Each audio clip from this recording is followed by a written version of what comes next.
The hardest part of building your first Greek itinerary isn't finding things to see.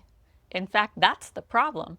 There's too much to see. Athens, thousands of islands, ancient ruins, mountain villages, and that's how it turns into a giant game of what the hell do I cut? So, whether you've got 3 days or 3 weeks, I'm going to give you a simple system that will help you decide what deserves your time and building a Greece itinerary around you instead of somebody else's checklist. I'm Karen, and this is Karen Roams, where 30 years of travel have taught me how to spend less, stress less, and experience more. Here's the system: 4 bases, minimum of 3 nights at each. And the 3-night rule is intentional. Transit days suck. Packing your stuff, checking out, getting to the airport or the ferry terminal or the train station, figuring out where you're supposed to stand, getting somewhere new, checking in, unpacking again. That's not a vacation day. That's a moving day. So I'd rather stay put for 3 nights and get 2 full days to actually experience a place. For each base, I'm giving you 4 things that I would prioritize. 2 for each full day, plus 2 more if you've got an extra night or 2. 3 nights, Athens. A week, add another base and an extra night in Athens. 3 weeks, do the whole thing. No spreadsheet required or an advanced degree in logistics. First up is Athens, because Athens is the anchor. If you've only got 3 nights for the entire trip, this is where you spend them. And if you love history and eating your way through neighborhoods while pretending all those steps somehow cancel out dinner, you're going to be very happy here. First rule of Athens: you don't need a car. Do not rent one. Athens runs on feet and the metro, and city center traffic will test even the best of marriages. You've got 4 things to build around your 2 days, and conveniently, they all work together. Start with a walking tour, either paid or free or audio. It doesn't matter. Whatever fits your style. You just want to get your bearings. Athens is a city where a 1,000-year-old Byzantine church can just be sitting in the middle of a modern shopping street, like nobody thought that was worth mentioning. Panagia Kapnikareia is exactly that. Then I would do the Acropolis Museum before going to the Acropolis. And yes, I know that sounds backwards, but it's not. The museums hold things that were actually found on the hill and in other parts of Greece. So when you eventually walk up there and see where they came from, you understand what you're looking at instead of doing what I've done approximately 9,000 times during a trip. Wow, very old thing. Impressive. If you're more interested in the full sweep of Greek history, swap the Acropolis Museum for the National Archaeological Museum, Greece's largest museum of ancient artifacts. Then it's time for the Acropolis. Book either an early morning slot or one of the latest in the evening. We showed up around 10 thinking we'd walk right in, but the Acropolis had other plans. We couldn't get in until later in the afternoon because your ticket is a timed entry ticket. Apparently, 2,500 years of history has taught the Parthenon the importance of boundaries. Also, wear shoes with grip. That marble has been polished by millions of feet over the past 2,500 years, and it is slick. Nobody needs their Greek vacation ending with a reenactment of the fall of Athens. Then save ancient Agora for last. And don't treat this like it's a leftover ruin because you've already seen the Acropolis. The Acropolis is where you get the monuments, but Agora is where you get the people. It's the marketplace where Athenians shopped, argued, philosophized, and started playing around with this little idea called democracy. It ended up being our favorite ruin in Athens. Once you've got those 4 covered, then, time permitting, you can add a couple of more. With an extra day, I'd head to Delphi. It's about 2.5 hours from Athens and up in the mountains. This is where the ancient Greeks believe Apollo spoke through an oracle. So naturally, people traveled enormous distances to ask her what they should do with their lives. With another night, I'd add the little island of Hydra. No cars, no motorbikes, only donkeys and water taxis. It's about an hour and a half from Piraeus, the port, and after a few days in Athens, stepping off a ferry somewhere where the primary traffic jam is between 2 donkeys sounds pretty great. Okay, your next base, if you have more time than your 3 to 5 nights in Athens, is Nafplio. From Athens, it's about 2 hours south. If Athens is big, loud, and ancient Greek hitting you in the face, Nafplio is the exhale. It's a Venetian old town wrapped around a harbor with serious sights close enough to visit within a day and somewhere really pretty to come home to at night. This, or when leaving Athens, is where I would pick up a rental car if you're going to complete this route. Nafplio itself is compact, but the good stuff around it gets a lot easier with wheels. Your first priority while you're there is Kardamyli Fortress. It sits above the town, and its famous climb is supposedly 999 steps. It's actually closer to 857, but apparently someone in tourism looked at that number and said, no, needs more suffering. Walk it if you want the accomplishment, drive it if your knees have already filed a formal complaint. Then give Old Town some serious time without an agenda. Walk the old streets, get down to the waterfront, and join the evening volta. That slow after-dinner stroll where everybody seems to be outside at the same time. Your other two priorities are Epidavros and Mycenae, and they're easy to pair in one day. Epidavros is an ancient theater famous for its acoustics. You can stand way up in the top row seats and hear a coin drop on the stage below,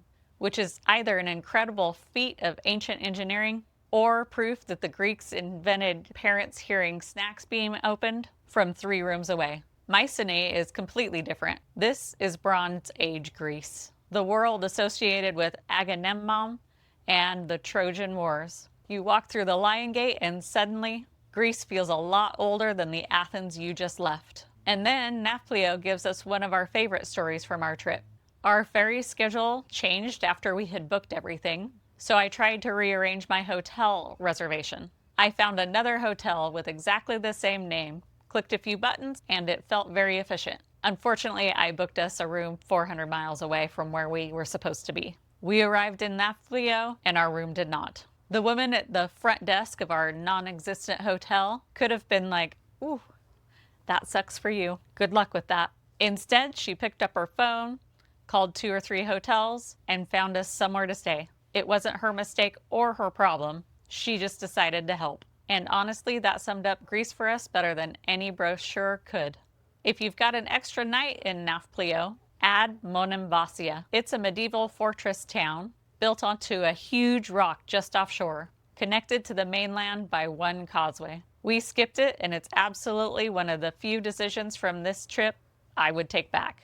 With another night, Olympia is also an option, but check the map before your enthusiasm starts writing checks your itinerary can't cash. It's close to 3 hours one way from Nafplio. Can you do it? Sure.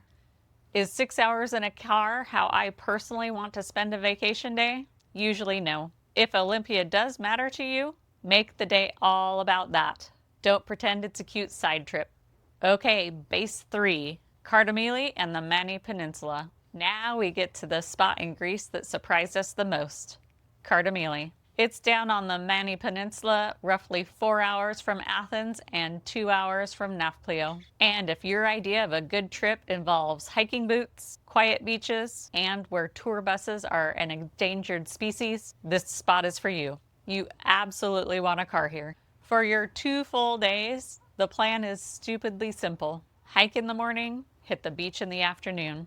Day 1, hike up through Old Kardamyli towards Hagia Sophia. You'll pass old tower houses and cobbled lanes on the way to a tiny church above town. The trail isn't enormous, but those smooth stones get slick, and the Mediterranean is not interested in your personal fitness goals. So go early before the sun gets too hot, wear good shoes, then come back down and pick a beach. Ritsa Beach is the quieter, more pebbly option, and Delfina has a more beach day vibe with loungers to rent and beach bars to order lunch from. On your second day, hike Vera's Gorge. It's a longer hike through a gorge along the old route that once connected this part of Mani with Sparta, with monastery ruins and original frescoes tucked into the landscape. Then head back to another beach and congratulate yourself for making excellent life choices. And this is where I'd also deliberately leave some room in the schedule. Ask people where to eat, ask what's happening at night, let somebody send you somewhere. A bartender sent us to his friend's pizza place for a World Cup game while we were there. And we ended up watching the match with what felt like the entire town. That night wasn't on the itinerary, and it was better because it wasn't. With an extra night, drive deeper into the Mani. This is the Greece that starts looking severe. Sun-bleached stone villages, mountains, empty roads, and fortified tower houses. Stop in Areopoli, especially if you're in town for the Saturday market. Then keep going towards Cape Tenaro. Cape Tenaro is the southernmost point of mainland Greece, and the ancient Greeks believed a cave here was an entrance to the underworld, which is a fairly aggressive piece of branding for a hiking destination. There's a sanctuary to Poseidon nearby, and legend has it that Hercules dragged Cerberus up from the underworld here. We also stumbled across Mani Brewing and had a mesoplate with some beer and some of the best views we've ever had from a brewery. We also passed a ton of wildlife, including a jackal, a hedgehog, and a fox on some of the back roads. None of that was scheduled, which is kind of the point of the Mani. You'll also see the Dero Caves recommended everywhere. They're an underground network of lakes that you take by boat. We skipped them and didn't really feel like we missed anything. If it's brutally hot, though, the caves might sound fantastic. Otherwise, I'd rather spend the time outside. Got another night? Don't automatically add another attraction. Do another hike, find another beach. Go into Kalamata, less than an hour away, for the waterfront, the castle, and enough olive oil to remind you where the name came from. Or do absolutely nothing. Kardamyli is one of the few places on the itinerary where I'd actually schedule a time to have no schedule. Quick break. If you want more tips before you schedule anything, I've put together a free guide called How to Stop Ruining Your Own Vacation. It's full of the habits I've developed over the years that keep me spending less, stressing less, and help me experience more. The link is in the description down below, or you can head to KarenRomes.com when you're finished watching this video.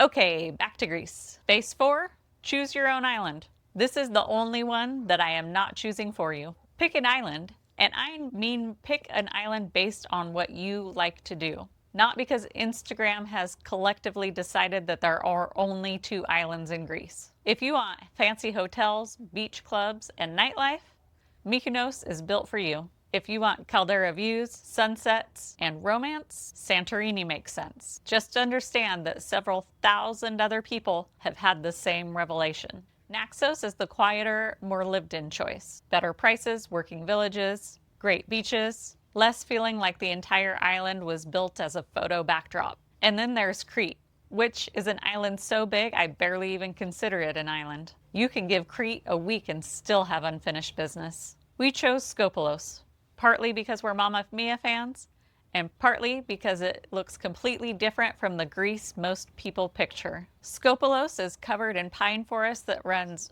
almost all the way down to the water. It isn't that stark white and blue Cyclades landscape, and that's precisely why I chose it. And partly because it's harder to get to. That sounds like a negative, but sometimes it's a feature. A month before our trip, the ferry company had moved our departure 5 hours earlier. 5 hours, not 15 minutes. Not, I can grab a coffee a little faster. 5 hours. That change blew up the back half of our itinerary because suddenly we couldn't get from Nafplio to the ferry in a reasonable amount of time. For about 5 minutes I thought, well, Skopelos is off the table. And then we did what I want you to be able to do with this whole itinerary. We changed the base, not the trip. We drove towards the port before, found a nice place to stay the night, and kept going. Flexibility matters, especially when islands and ferries are involved. The easiest way to reach Skopelos is to fly into Skiathos, then take a 15-minute ferry ride over to Glossa. We came from the mainland through Mantoudi and brought our rental car across with us, which worked really well because having a car on Skopelos gives you a lot more freedom. Once you're there, start with Agios Ionik. This is the tiny cliffside chapel used for the wedding scenes in Mamma Mia. It's about 200 steps up. Apparently, Greece looked at Palamedes' 857 steps and thought, we should make movie fans suffer too. The climb is steep, but there are handrails and the views are ridiculous. Then go down and spend your afternoon at the beach below it. Another priority is to visit the tomb of Staphylos. He was a Mycenaean era prince whose tomb was discovered on the headland between Staphylos and Veliano beaches. His sword is now in the Archaeological Museum in Athens, which is exactly why I like doing Athens first. Suddenly, the thing you saw in a museum has a place attached to it. Another thing I would do is give Skopelos town some real time. Don't just drive through, take one picture, and announce that you've seen it. Wander the streets, get something to eat, sit somewhere. This island rewards moving slower. With an extra night, add Aramondo's Cove. The path down is steep and rocky, and the rocks are pretty jagged. This is not where I'd wear your cute sandals. But the water down there was some of the bluest we saw anywhere in Greece. And parts of Mamma Mia were filmed around here too. With another extra night, I'd add Kastani Beach, another one of the movie locations. We didn't. We went to the Mamma Mia Island and skipped one of the major Mamma Mia beaches. But you know what? The travel police have not arrested me yet. We slowed down instead, and if I did it again, I'd actually add more time, not cram more into the time we had. And one last island rule: build yourself a buffer before returning home. Get back to Athens the day before. We spent our final night near the airport, and that turned departure day into breakfast and go instead of ferry-induced cardiac arrest. That is not the glamorous part of travel planning. It is, however, the part future you will want to send present you a thank you card for. So that's the system. Athens is the anchor. Then add Nafplio if you want history. Add Kardamyli if you prefer hiking and beaches without the crowds. And add an island that fits you, whether it's Mykonos, Santorini, Naxos, Crete, or Skopelos. 3 nights, do Athens. A week, pick a second base. 2 weeks, start stacking them. 3 weeks, now you can get dangerous. The point is, you don't have to copy anybody's trip. Remember the problem we started with? Greece has too much to see, and that's why planning it gets so overwhelming. Now you have a filter. Pick your bases, give each one enough time to actually experience it, and choose a few things that matter to you. Add more things only if you have more time. That's your itinerary. You built it, not me. And that's exactly how it should be. If this video helped you out, go ahead and hit that like button and subscribe. It really helps more people find this channel, and I've got more videos like this coming for you. I'm also launching a newsletter soon, so if you want in, head to KarenRomes.com and sign up there. Thanks for watching, Romies. And remember, go get lost on purpose.